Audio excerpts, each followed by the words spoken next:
పరిస్థితి అగమ్య గోచరంగా మారింది. 151 సీట్ల నుంచి 11 సీట్లకు పడిపోయిన పార్టీకి అసెంబ్లీలో చోటు ఎక్కడుంటుందన్న చర్చ జరుగుతోంది. ప్రతిపక్ష హోదా కూడా దక్కకపోవడంతో అసెంబ్లీలో జగన్ టీం ఎక్కడ కూర్చుంటుందన్నది ఆసక్తి నెలకొంది.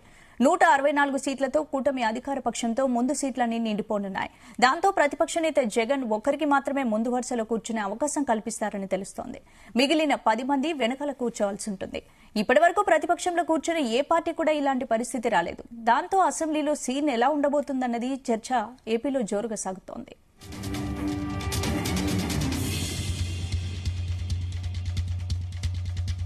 ఇదే అంశానికి సంబంధించి పూర్తి అప్డేట్స్ మా ప్రతినిధి నాగేశ్వరరావు అందిస్తారు. నాగేశ్వర్,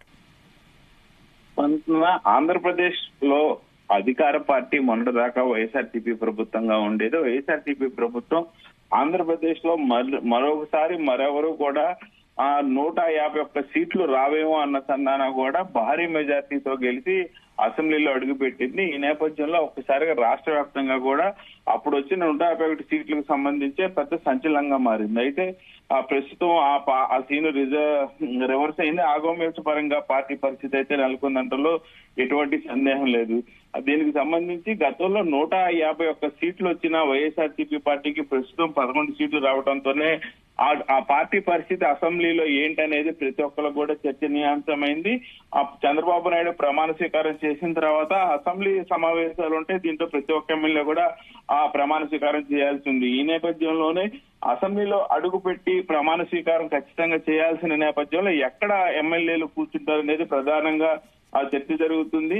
అసలు జగన్మోహన్ రెడ్డి సీట్ ఎక్కడ అనేది కూడా ఇప్పుడు రాష్ట్ర వ్యాప్తంగా చర్చనీయాంశంగా మారింది. దీనికి సంబంధించి ఏదైతే ఎన్డీఏ కూటమికి సంబంధించి 164 సీట్లతో ముందంజలో ఉండగా 164 సీట్లతో అసెంబ్లీ మొత్తం కూడా పూర్తి స్థాయిలో నిండిపోయే పరిస్థితి ఉంటది. దీనికి సంబంధించి 11 మంది ఎమ్మెల్యేలని ఎక్కడ అసెంబ్లీలో కూర్చోపెట్టాలనే దాని మీద చర్చ జరుగుతా ఉంది. అయితే దీంట్లో ప్రధానంగా చూసుకుంటే వైఎస్ఆర్సీపీ పార్టీలోని 10 మంది కూడా ఆ 10 మంది ఎమ్మెల్యేలు కూడా వెనక వరుసలో కూర్చుంటారని ఒక్క ప్రతిపక్ష నాయకుడు మాజీ ముఖ్యమంత్రి కాబట్టి ఆ ప్రతిపక్ష నాయకుడికి ప్రతిపక్ష హోదా లేకపోయినా సరే ముందు వరుసలో కూర్చోవాలి కాబట్టి ఖచ్చితంగా ఆయనకి ముందు వరుసలో ఆ సీటు కల్పించే అవకాశం కనపడతా ఉంది. మిగతా వాళ్ళందరూ కూడా ఆ వెనక వరుసలో కూర్చునే పరిస్థితి కనపడుతుంది. గతంలో అయితే దీనికి పూర్తి భిన్నంగా ఏదైతే చంద్రబాబు నాయుడు గవర్నమెంట్ 25 సీట్ల కన్నా ప్రతిపక్ష హోదా కంటే ఎక్కువ తెచ్చుకున్న నేపథ్యంలో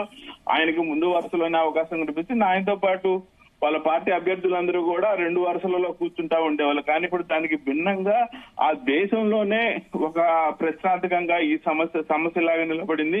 ఒక అధికార పక్షానికి సంబంధించిన పార్టీ ప్రతిపక్ష హోదాకు వచ్చినప్పుడు సీట్లు ఎక్కడ కేటాయించాలో కూడా తెలియని పరిస్థితి అనేది ఆ దేశంలోనే ప్రప్రథమం అని చెప్పుకోవచ్చు. ఇప్పుడు అదే పరిస్థితి ఆ వైసీపీ పార్టీకి వచ్చింది. ఆ పరిస్థితి ఆగమేత పరంగా ఉంది. అయితే మిగిలిన 10 మంది కూడా వెనకాల కూర్చోవాల్సి ఉంటది. ఇప్పటి వరకు ప్రతిపక్షంలో కూర్చున్న ఏ పార్టీకి కూడా ఇలాంటి దుస్థితి రాలేదనేది ఇప్పుడు ఆంధ్రప్రదేశ్ లో హాట్ టాపిక్ గా మారింది.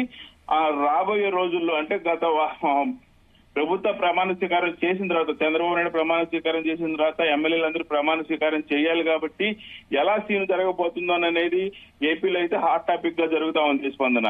Right, thank you Nageshwar.